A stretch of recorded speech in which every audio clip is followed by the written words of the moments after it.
A blistering report on anti-Black and systemic racism at the Peel District School Board has found that the school board is dysfunctional and unwilling to tackle issues plaguing the school system. This investigation comes after the province issued a stern warning to the PDSB, with the Minister of Education threatening to take action.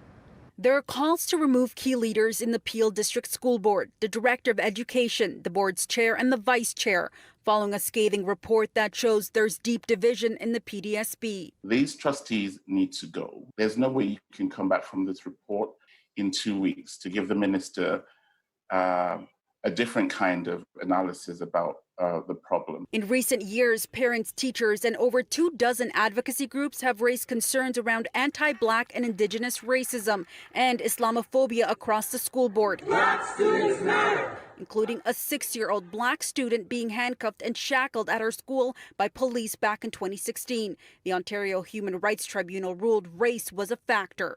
Parents say this latest investigation highlights much of what they've been saying. We've been silenced. There are other people who have been fighting for this that have been silenced. Education Minister Stephen Lecce intervened, recently assigning Arlene Huggins, a lawyer and human rights advocate, to investigate the PDSB, following the ministry's review late last year on a number of concerns, including anti-Black racism, dysfunction within the leadership and governance, and unfair human resources practices within the board.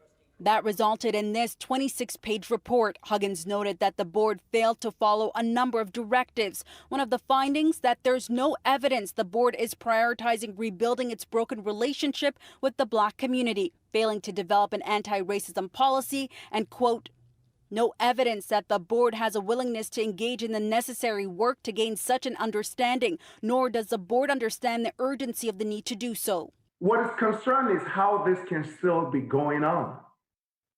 How the board can be allowed to be controlled by 3 people who, because of the power they have, refuse to work with the rest of the trustees. In a statement to City News, the Director of Education says the PDSB hasn't been addressing anti-Black racism effectively, but they are committing to changing, listing a series of 8 steps they're taking. Peter Joshua says, quote, we also accept there's reason for mistrust sowed by years of inaction in our schools and administration and the systemic racism that exists in every aspect of our society. Given the mistrust, I appreciate that the board's actions in implementing the minister's directives and the recommendations will ultimately speak louder than words. We will get it done. What's going to happen now at Peel District School Board is going to impact the other school boards. Joshua would not comment on a trespass letter issued to a community member a few months ago. Idris says police were called during a community board meeting when a trustee falsely accused him of making a threat. He adds that the ban has since been rescinded, but he received no apology. That got Amy Cooper. This is what we know as Black people. It's been the norm for us, where your mere presence is seen as a threat.